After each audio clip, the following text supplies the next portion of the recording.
Hello, everyone, and welcome back to Let's Talk Kashrus, presented by the Kashrus Awareness Project in conjunction with Torah Anytime. Today, I am privileged to be joined by Rabbi Yisroel Langer, Rav of Congregation Beis Yitzchak in Chicago, and a Dayan with the Chicago Rabbinical Council. Rabbi Langer, thank you for being here. My pleasure. I'd like to talk to you today about a very important topic, which is checking for bugs, otherwise known as bedikas tolayim. On a home level, people don't realize that many of the products that they bring into their homes, even those fruits and vegetables that may have officially been checked already, require either initial checking or rechecking.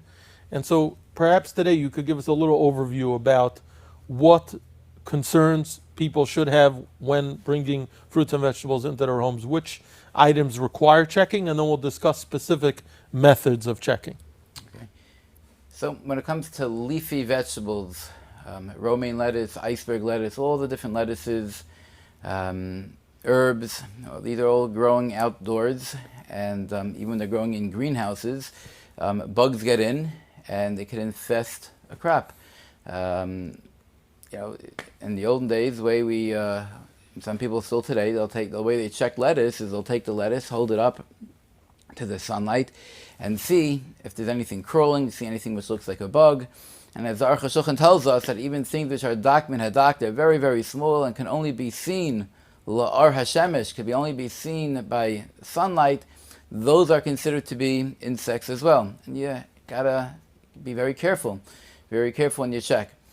Now, did you mention sunlight specifically as opposed to, electrical lighting? Well, if you have an imitation of sunlight, something of strong lighting, where you could hold it up to to that light, that would also be adequate. That would be good.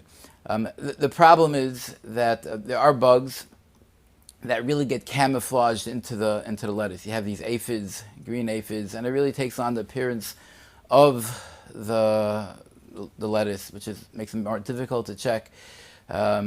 And people aren't seeing all the bugs on the actual lettuce. In addition, when you have to go after a lot of leaves and you're holding it up to the sunlight, so you can kind of put the strain on your neck, and your eyes start to, one leaf after the next. Start getting used to it. Yeah, it's difficult. Becomes difficult to check. So the last number of years, what the Hashkachas came up with is a new method of how to check. And that is what's called the thrip cloth method. That's how we refer to it, or the shmata method. The way it works is that you're going to take the lettuce, you're going to cut it up into separate leaves, and you're going to put it into a bowl of water with a little bit of soap or veggie wash, something slippery, and you're going to swish it around. We like to view this as basically you clean your dirty laundry. You have dirty laundry. How do you clean dirty laundry? Is that you're going to put detergent, you're going to have agitation and water, and you're swishing it around for about a minute or so. The better you agitate, the cleaner it's going to get. And that's basically what you're doing right now, is that you're in the cleaning stage. You're not ready to check. You're going to swish it around for a minute or so. Then you're going to pull the lettuce out of the water and spill the water out. Spill it down the drain. There are going to be bugs in that water, almost guaranteed. There are going to be bugs in there. There's no need to check it. You spill it down the drain and repeat a second time.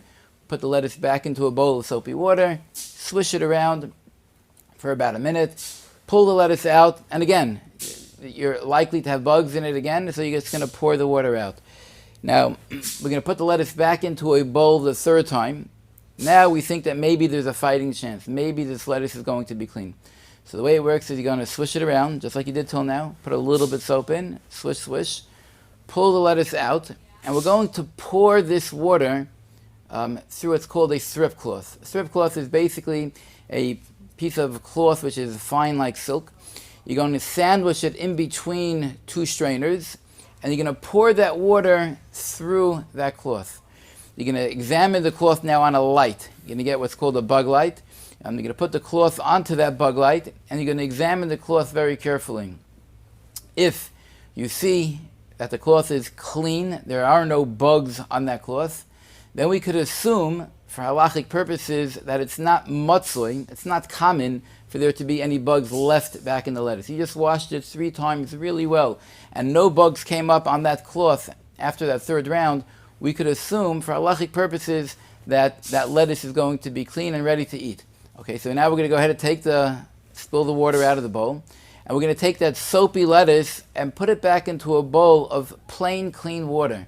You got to get rid of the soap anyway. So you're going to switch it around again, and just in case there is one bug that's going to be left behind, so he'll probably come out now when you switch it around, and you'll pull the lettuce out again one more time, pour the water out, and that lettuce is ready to be eaten. If you're going to find even one bug on that cloth, we're going to have to repeat the process, put it back into soapy water, and recheck the cloth. Now we're talking here about fresh romaine lettuce, and fresh regular lettuce and things like that. Right. And I just want to point out that sometimes you buy lettuce in a store, it says triple washed on it. Right. You know, you have maybe a certification that you're not really familiar with. You don't want to trust that. The triple wash doesn't really mean anything. Triple wash can mean that there are 3 shower heads over a conveyor belt. You know, you can have a large tub of lettuce that is going through these conveyor belts, and there's really, some of the lettuce is barely getting wet. So triple wash doesn't really mean anything to us. It's got to be checked, just like you know, fresh hearts or fresh whole heads of lettuce that you're buying from the store. So just a few questions that I'm sure our viewers would want to follow up with. First of all, like you said, we're talking about fresh lettuce that is not produced under supervision. Even if it says power washed and this washed and that washed, it doesn't matter, like you're saying, because we don't know what that means from a kashrus perspective.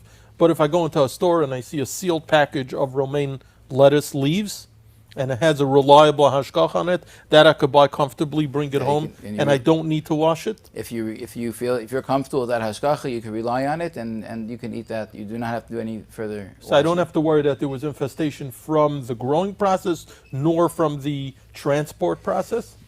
Correct. Okay.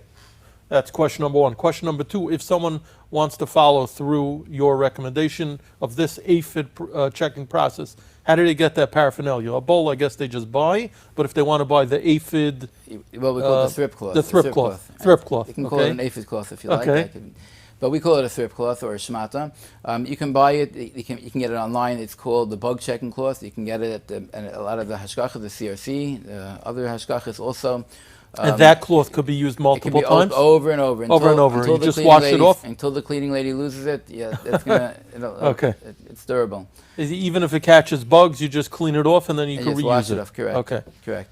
And 2 strainers, you can go to the dollar store, get 2 cheap strainers, and you're good to go. It's not as scary as it seems. Yeah, I was going to say, it sounds a little overwhelming. It's for someone who's never done it. Right. Once you do it, you get in the habit of doing it. It becomes just part of part of your kitchen. It's really not that difficult. Ideally, a person should get some training, not major training, but somebody who knows what the bugs look like, to point out what bugs do look like. Because many people, when you talk to them about insects in produce, they're thinking about ants and spiders and roaches and things that they see around the house. That's not what you're going to usually find in the lettuce. It's going to be much smaller. They are visible to the naked eye. They are visible. You don't need microscopes and things like that. They're all visible to the naked eye, and you could see them. Usually I find people are thrown off. You show them the bugs. Wow, I wasn't expecting that. I always check. So it's an idea. It's important when you check the cloth, you should check the cloth the way that you would read the fine print of a newspaper. Some people, when you read the fine print of a newspaper, they got to take the glasses off to be able to see, and they look really close. That's the way you're going to want to check the cloth. Some people got to put their glasses on, reading glasses, to check it. However, you're going to look for the fine print of a newspaper, that's how you're going to check the cloth. When you're checking the cloth, some people like to use their fingers and they start touching things. You end up squashing the bugs, making them harder to realize that that's a bug. What we recommend you is taking a bottle of spray, plain water in a spray with a mist, and you spray on something. You're not sure if it's a bug. You spray it, and it has appendages. It's going to spread out a little bit, making it much easier to tell that it's a bug. I would recommend that if somebody is trying on their own to figure out how to use it and all, and to detect the bugs, so you may want to use that water from that first round, pour it through the cloth just to teach yourself what the a bugs bug look is. like. And then you'll see the bigger bugs, and when you see the bigger bugs, like Like the Ramban at the end of Parashas Bay, from the Gedolim you'll know to the Ketanim, you'll see the bigger bugs, and you'll learn what the smaller bugs, the smaller insects, you'll pick up on that also. Now, because I mentioned at the beginning of the conversation, fruits and vegetables generally, could you just give us a little summary of other vegetables? You mentioned leafy vegetables like romaine lettuce and regular lettuce, things like that. Are there other vegetables for which this process would work, or are there other vegetables for which people have to be concerned about insect infestation? Well, there are plenty of vegetables and fruits and berries out there that have infestation concerns, and this would be it can go on for hours. Right. It's not the time and place for that. But there are some other things that we'll use the strip cloth. It's really basically leafy things, herbs, cauliflower could be checked using this cloth.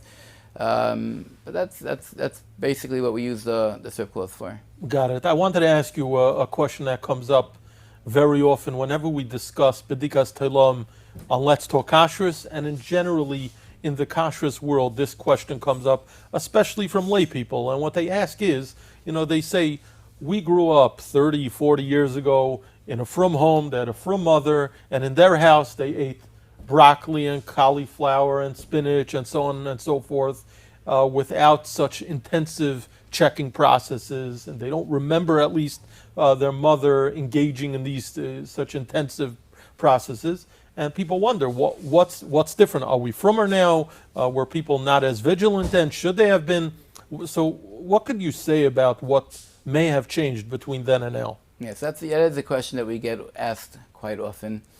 It's important to know that many years ago, there was in the earlier days in America, there was a pesticide called DDT. DDT was a very powerful pesticide that really did get rid of the bugs from a lot of the produce that we have today.